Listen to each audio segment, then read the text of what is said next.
aujourd'hui on se retrouve pour un cours qui va nous permettre de déceler le greenwashing dans la mode. Je vais vous révéler quelques points clés qui vont vous permettre de ne plus vous faire avoir par le discours des marques. Premièrement, ce n'est pas parce que l'on fait du coton bio que l'on est une marque éthique. Il faut bien séparer le choix de la matière et les conditions de fabrication du vêtement. En fait, vous pouvez très bien avoir une marque qui va vendre du coton bio, ou en tout cas qui va l'étiqueter comme tel, et qui va faire fabriquer ce t-shirt en Asie avec des conditions de travail déplorables. Pour les personnes qui sont penchées sur les machines à coudre, que ce soit du coton bio ou du coton classique, c'est la même chose. Et qu'est-ce qui peut nous mettre la puce à l'oreille? C'est facile, le prix. Un t-shirt en coton bio fabriqué dans de bonnes conditions à 10 €, ça n'existe pas. En parlant de coton bio d'ailleurs, c'est mon second point. Les marques de mode sont de plus en plus à proposer du coton bio à tout va, mais le problème c'est qu'on n'a pas de label qui peut nous prouver que c'est bien du coton biologique. L'agriculture biologique c'est quelque chose qui est défini, normé, c'est une agriculture qui n'a pas de pesticides, qui n'a pas d'intrants chimiques.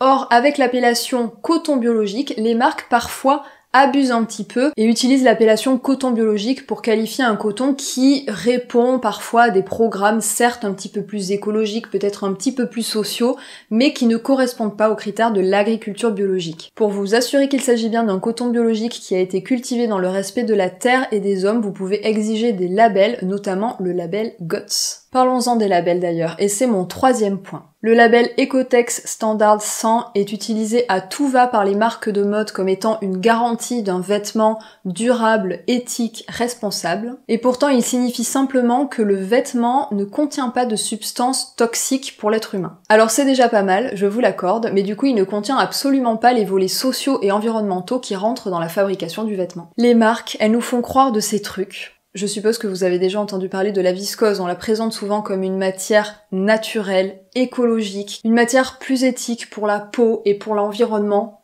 Il n'en est rien. Faux!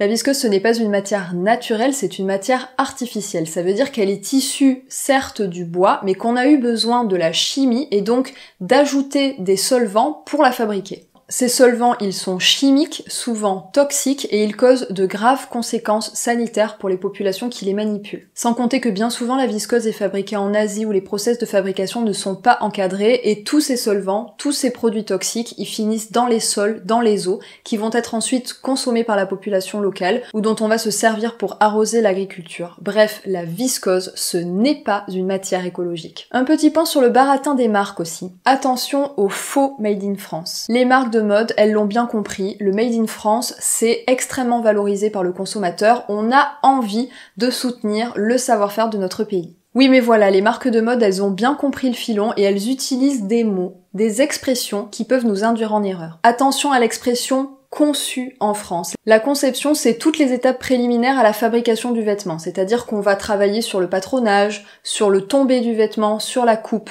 Ça, c'est la conception. Alors certes, ces étapes préliminaires peuvent survenir en France, mais quid de la fabrication? On peut imaginer le modèle à Paris et le faire fabriquer en Chine, et pour ça, on peut très bien dire qu'on a conçu le modèle à Paris ou qu'on a imaginé le modèle à Paris. Donc attention aux verbes concevoir, imaginer ou créer. Et cherchez plutôt les verbes fabriquer ou confectionner. Attention aussi au nom que va choisir la marque. Souvent, elles aiment bien rajouter le petit Paris juste après leur nom, qui fait comme si c'était fabriqué à Paris alors qu'en fait il n'en est rien. Ou alors à utiliser les mots maison ou atelier pour faire croire encore une fois que la fabrication est locale et artisanale, alors qu'encore une fois, il est tout à fait possible de choisir les noms de marques que l'on veut, tout ça pour induire le consommateur en erreur. Vous l'aurez compris, le sujet de la mode éthique est vaste et complexe. C'est difficile de comprendre tous les enjeux, c'est difficile de voir clair dans le jeu des marques. Au final, la mode éthique, c'est une démarche globale qui va prendre en compte la fabrication d'un point de vue social, faire attention à l'humain, d'un point de vue environnemental, faire attention à la planète, et puis aussi, c'est à nous, consommateurs,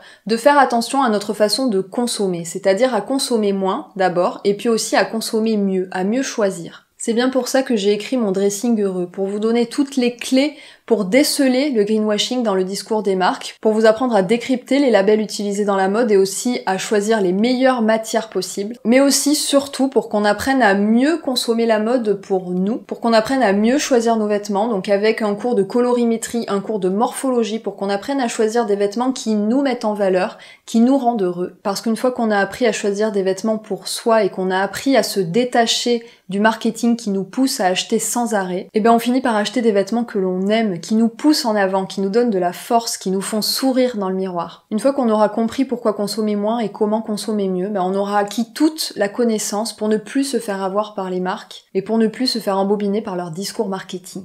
Je vous propose de reprendre le pouvoir sur votre consommation et j'ai hâte que l'on construise un monde plus juste et bienveillant pour nous tous.